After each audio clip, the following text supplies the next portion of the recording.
մասին։ Ուրեմն ընտրապայքարը արդեն ամփոփեց իր երկու շաբաթը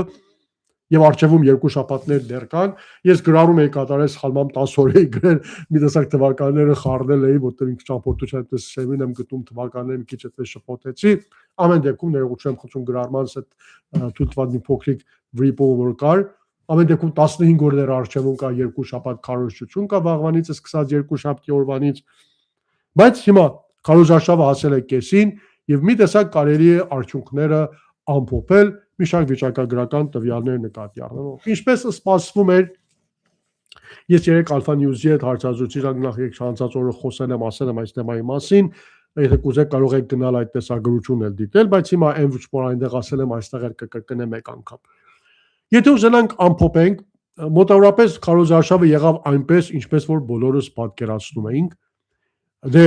ինչ որ ակնկալում էինք Նիկոլից եղավ հենց այն ինչ որ կա, բոլորս գիտենք որ ամեն դեպքում ինքը փորձելու է մթնոլորտը սրել, լարվածություն մտցնել մթնոլորտի մեջ, իմանալով հանդերձ որ հողը հատկապես իր ոտքերի տակից գնում է,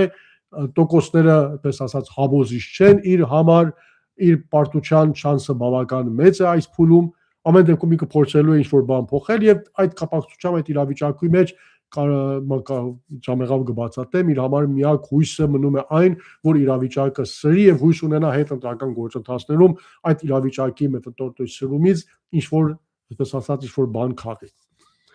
Իսկ ընդդիմության դաշտում բնականաբար այն երեք գլխավոր ընդդիմադիր ուժերը հայտնվեցին ԿՊ-ի թիրախի մեջ, հիմա մեծ Ռոբերտ Քոչարյանին թիրախավորեցին, Սամվել Կարապետյանին, Գագիկ Ծառուկյանին, տեսանք արդեն Բարգավաճ Հայաստանից եղան երկրորդ համարի Անտրանիկ Թևանյանի ձերբակալությունը, ամեն դեպքում սրանք բոլորը վկայում են այն մասին, այնինչը որ պատկերացնում են, գիտեք, սրանք տարօրինակ չեն, բոլորս գիտենք, որ ընտրապայքարի մեջ մտնելով Նիկոլի հետ այս ամենը լինելու է եւ կամ կարծում պիտի մեզ հիմա այս փուլում ինչ որ բան հիաստապեստի կամ ուսալքի, քանի որ դա այն դեպքում պիտի տեղի ունենա, որ մենք պատկերացնենք Նիկոլը խաղաղ, այսպես արդար, շատ հանդարտ քարոզարշավը իրականացնելու, հիմա մենք անակնկալի եկած լինենք, բնականաբար անակնկալի որևէ մեկը չի եկել, բոլորս էլ գիտենք, որ սա է լինելու եւ հետեւաբար կարծում եմ բոլորս էլ արդեն նախապատրաստված ենք այս ամենի համար եւ մի տեսակ այդպես թեթև ենք տանում եւ կարծում եմ չպետք է թույլ տանք որպես Նիկոլ Փաշինյանը մեր ներվերի հետ խաղա եւ չպետք է խաղանք այն կանոններով ինչ որ Նիկոլն է մեզ համար գծում մենք պետք է փորձենք կարծում եմ լինել հենց մնալ հենց այն սահմանների մեջ ինչ որ մենք ենք ճշտել մեզ համար մեր անկախ նրանից թե Նիկոլը ինչ կանի ընդդիմությունը իր քարոզարշավ պետք է առաջ տանի ինչ որ միշտ այս պահն էլ բարեբախտաբար տեղի է ունենում Ուրբաթ օրը մի հետաքրքիր տվյալներ հրապարակվեցին Գելապի կողմից։ Ես միշտ էլ ասել եմ, հիմա էլ եմ ասում, Գելապի կատարած հրապարակումները կամ սոցհարցման արդյունքները ինձ համար համոզիչ չեն, արժանահավատ չեն եւ չեմ հավատում դրանց, ամեն դեպքում դրանց հիմք ընդունելով ես որևէ եզրակացություն չեմ կարող անել։ Եթե ուզենայի հավատալ Գելապի հայտարարություններին 2021 թվականի ընտրություններից մեկ շաբաթ առաջ մեկ անգամ էլ ասել եմ, հիմա էլ եմ ասում, Գելապը սոցհարցումներ հրապարակեց, որոնց համաձայն 33% ուներ Հայաստան դաշինքը, Նիկոլը 24% էր հավաքում, եւ մի տեսակ արդեն վերջնական էր ամեն ինչ, բայց տեսանք մեկ շաբաթ հետո ընտրություններում լրիվորեն այլ պատկեր ստեղծվեց։ Հիմա էլ մոտավորապես նույնն է, տարբեր սոցհարցումներ հրապարակվում են շաբաթների ընթացքում։ Ես Նախ որ այս սոցհարցումների մի տեսակ այդպես ասած Հայաստանի դեպքում արժանավահ չեն եւ չեն կարող տեղի ունենալ, հատկապես եթե հեռախոսների միջոցով են տեղի ունենում։ Երեք նախագահ Քոչարյանը կարծում եմ շատ հետաքրքիր եւ շատ ճիշտ մատնանշում կատարեց, որ մարդիկ եթե հեռախոսազանգ է գալիս իրենց հատկապես Հայաստանում եւ հարցնում են թե դուք ում կընտրեք, մի տեսակ տատանվում են այդ ճիշտ պատասխան տալուց, որովհետեւ ամեն դեպքում այս փուլում դե գիտեք արդեն այդ զայնագրությունները որ հրապարակվում են ամեն մարդ գիտի որ իր հեռախոսները ստուգվում են բացառված չի բոլորը այդպես մտահոգություն ունեն գիտեք մի բան որ նույնիսկ միայն կարծում եմ հյուսիսային Կորեայում կարող այս պահին տեղի ունենալ ցավոք սրտի Հայաստանում գոյություն եւ բոլոր մարդիկ ովքեր հեռախոս զանգում են վստահ են որ մեկ ուրիշ մեկը կարծում եմ մյուս կողմում իրենց հեռախոսազանգերը լսում է հետաբար այդ պայմաններում ճիշտ տեսակետ արտահայտելը մի քիչ դժվար է լինում կամ անձը հատկապես եթե պետական պաշտոնյա է, եթե ինչ-որ պաշտոն է զբաղեցնում, ինչ-որ հանգամանք ունի, դպրոցում ուսուցիչ է, տնօրեն է կամ ինչ-որտեղ այդպես պետական ապարատում աշխատում կա պետական տեղից աշխատավարձ ստանում, բնականաբար մտահոգություն ունի թե այդ հեռախոսազանգը որտեղից է գալիս, ինչ է դրա արդյունքը լինելու եւ ճիշտ պատասխան ամեն դեպքում չի տալի եւ դրա պատճառով է որ չի կարելի այդպես 100%-անոց հավատալ այդ հեռախոսազանգերի ընթացքում ներկայացված արդյունքներին։ Բայց որքան էլ որ մեթոդաբանությունը սխալ լինի կամ չհավատալ դրանց, ամեն դեպքում նույն հաստատությունը, եթե հեռախոսազանգերի միջոցով կապվում է, ինչ-որ հարցումներ անում եւ նույն մարդկանց եւ նույն խավերին կապվում հետո նույն հարցումներ անում, գուցե ձեռք բերված ցանկացած արդյունք այդքան էլ ճիշտ չլինի եւ հիմք չծարայի եւ վերջնական եզրակացություն անելու համար, բայց այդ երկու արդյունքները կարելի է արել համեմատել, որտեղ նույն մեթոդաբանությունից է օգտվել եւ այդ տարբերությունը, որ առաջընթացը որ կա, դրանից կարելի է եզրակացություններ անել։ Այսինքն ինչ եմ ուզում ասել, Գելափի հրապարակած նախքին ես ոչ 5.5% եմ հավատում դրան, ոչ էլ երեկվա, այսինքն 12 ուրբաթ օրվա 12.1%-ն է ինձ համար ընդունելի։ Բնականաբար երկուսն էլ սխալ թվեր են, ոչ էլ մյուս թվերը, որ մյուս քաղաքական ուժերի համար է այդպես նշանակված։ Բայց տարբերությունը, որ գրանցվել է այս ընթացքում, այս մեկ ամսվա ընթացքում, հատկապես Քարոզ Արշավի երկու շաբաթների ընթացքում, ամեն դեպքում դա ինչ որ բան մեզ կարող է հուշել։ Եվ հենց դա հիմք ընդունելով ես եզրակացություն եմ արել, հիմա դա կրկնեմ այստեղ ձեզ համար։ Այդ համեմատությունը նկատի առնելով, այս պահի դրությամբ Քարոզ Արշավի առաջի երկու շաբաթները ամփոփելով, կարելի է առանց որևէ կասկածի ասել, որ ամենաարդյունավետ եւ ամենահաջող Քարոզ Արշավը իրականացրել է Հայաստան Դաշինքը եւ Ռոբերտ Քոչարյանը։ Ինչու՞, որտեղ հենց նույն Գելափի սոցհարցումների արդյունքում իրենք ունեին նրանց տրվել էր Գելափը տվել էր 5.5%, սանի շուրջ մեկ ամիս առաջ, իսկ Քարոզ Արշավի արդեն երկու շաբաթվա արդյունքում տվյալները եկել դարձել են 12.1%, այսինքն 6.6% Հայաստան Դաշինքը երկու շաբաթվա իր քարոզչական աշխատանքի արդյունքում, Քարոզ Արշավի արդյունքում կարողացել է իր վարկանիշը հասարակության մեջ բարձրացնել։ Մոտիկ է գտնվում, ասենք մասամբ Նիկոլը,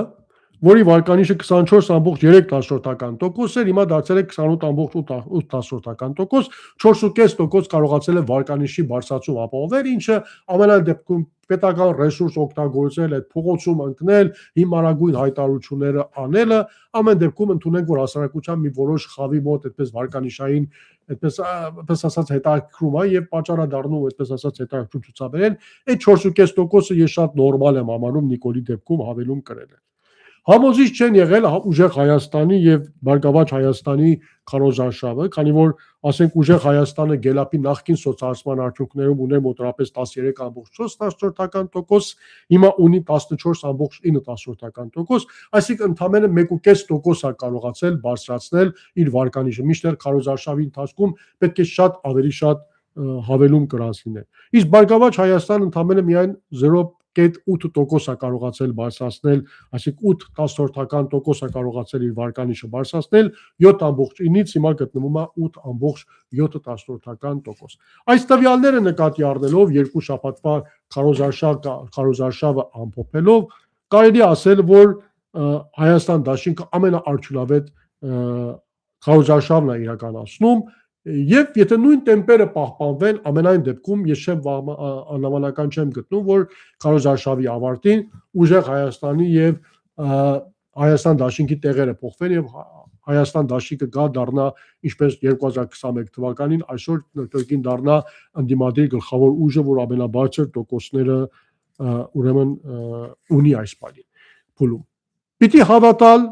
եւ արդեն իսկ ամեն ինչ ավարտված համարել, բնականաբար ոչ, շեշտեցի, որ այս թվերը արժանավատ չեն, հեռախոսային հարցախոսները ընդհանրապես ասեցի ճիշտ չեն լինում, հատկապես մեր հասարակության մեջ ճիշտ արդյունք չեն տալիս, հատկապես նկատի առնելով, որ նույն օրը, ուրբաթ օրը, երբ այս տվյալները հրապարակվեցին եւ ԿՊ-ի համար նման խայտարակ տվյալներ նկարեցին, նայած պետական ռեսուրսին Նիկոլի Քարոզ Արշավին, միաժամանակ IRI միջազգային, այդպես ասած, մի հաստատություն կա, հանրապետական մեկ այլ սոցհարցում ման արդյունքներ հրապարակեց, չգիտես ինչու անպայման որոշեցին, երբ այս հրապարակվում է իրենք էլ դա հրապարակեն, արևմտյան գումարներով հիմնականում սնվող եւ ամերիկյան գումարներով սնվող հաստատություն, որտեղ այդպես ասած շատ համոզիչ արդեն հաղթանակ էին ցույց տալիս Նիկոլ Փաշինյանի համար, ընդհանրապես չեմ էլ ուզում այդ տվյալները այստեղ ներկայացնել, որտեղ բնական է, որ այդտեղ ընդհանրապես որից ճշտություն չկա։ Շեշտում եմ, բնականաբար չպետք է լրիվորեն կամ 100%-անոց հավատալ այս արդյունքներին եւ կարծել, որ ամեն ինչ արդեն միանշանակ ավարտված է, բնականաբար այդպես չի, արժևում 2 շաբաթյա քարոզարշավ գոյություն ունի։ Բայց կա մի կարևոր փաստ այդ այս նույն տվյալների մեջ եւ ոչ միայն այս սոցհարցումների արդյունքները նկատի առնելով, այլ նախորդ ընտրությունների փաստը նկատի առնելով, հասարակական տրամադրվածությունը նկատի առնելով, հենց քաղաքական ուժերի ներուժը նկատի առնելով, կան քաղաքական ուժեր, որոնք ամեն դեպքում ներկայանում են որպես ընդդիմություն, այս փուլում ես իրենց համարում եմ ամեն դեպքում ընդդիմություն, գրպանային ընդդիմություն չեն, ինչպես ասենք հանուն Հանրապետություն, այդպես Արման Բաբաջանյանի այդ կուսակցությունն է կամ Արամ Սարգսյանի Հանրապետություն կուսակցությունն է կամ Լևոն Շևինյանի այդ կուսակցությունների նման ամեն դեպքում գրպանային հստակ կերպով Նիկոլի գրպանում տեղավորված կուսակցություններ չեն, բայց միևնույն ժամանակ ընդդիմադիր են համարվում, բայց չունեն բավարար ռեսուրս, կարծեմ արդեն պետք է գիտակցած լինեն այդ քաղաքական ուժերը, որ իրենք շեմը չեն անցնելու, միանշանակ ընտրություններում շեմը չեն անցնելու։ Օրինակի համար Հայ ազգային կոնգրեսը, որը այս փուլում հանդես է գալիս որպես Նիկոլի գլխավոր ընդդիմադիր ուժերից մեկը, ամենաթույլ քննադատություններն են հնչեցնում, բայց շարունակում են մնալ ընտրարշավի մեջ, քարոզարշավի մեջ, ընտրությունների մեջ, բայց ունեն ընդամենը 1% հազիվ կարողանան հավաքել։ Էդմոն Մարուկյանի Լուսավոր Հայաստանը, որը նույնպես ամեն դեպքում շեմը չի անցնելու, Հայկ Մարությանի նոր ուժը նույնպես շեմը չի անցնելու։ Նման քաղաքական ուժեր, որոնք արդեն իսկ 2 շաբաթվա քարոզարշավի արդյունքում պետք է հանգեցնեն եզրակացության, որ իրենք մեկը շեմը չեն անցնելու, իրենց ընտրությունների մնալը եւ մինչեւ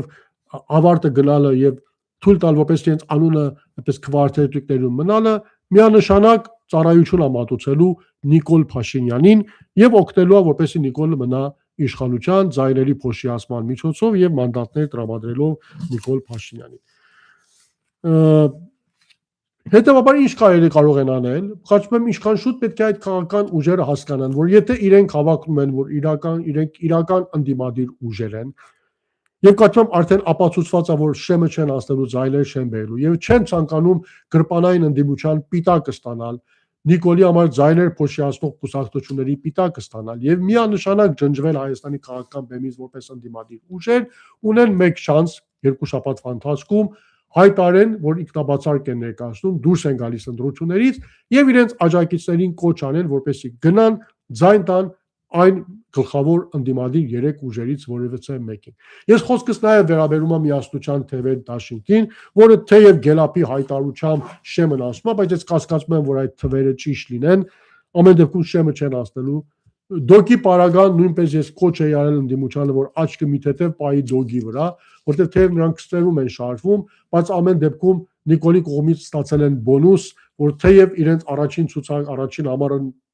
այդ Վարդան Ղուկասյան կոչեցյալը չի հայոյախառն այդ բառապաշարով Միացյալ Նահանգների բանտում գտնվող եւ թեև ընդհանրապես վարչապետության պաշտոնին չի էլ կարող հավակնել, բայց մեկը քարոզարշավի հիմնական գլխավոր դեմքը ինքն է, դոկ այդ ամփոփումը Նիկոլը բոնուս է տվել իրենց, որպեսզի կարողանան դա օգտագործեն եւ այդ համբավից օգտվելով հիմա ամեն դեպքում կարողանան ձայներ կուտակեն։ Ես միշտ մտահոգություն եմ հայտնել եւ ասել եմ, որ հիշկուշացեք, որ հանկարծ Երևանի հավաքանու ընտրությունների փորձը չկրկնվի։ Այնպես չի, որ ասենք դոգ հիմա կմտնի ազգային ժողով մի երկու հատ մանդատ ձեռք կբերի, ձայները կտա Նիկոլին, չէ, բայց հենց այնքան որ թույլ չտա, որ պես ասած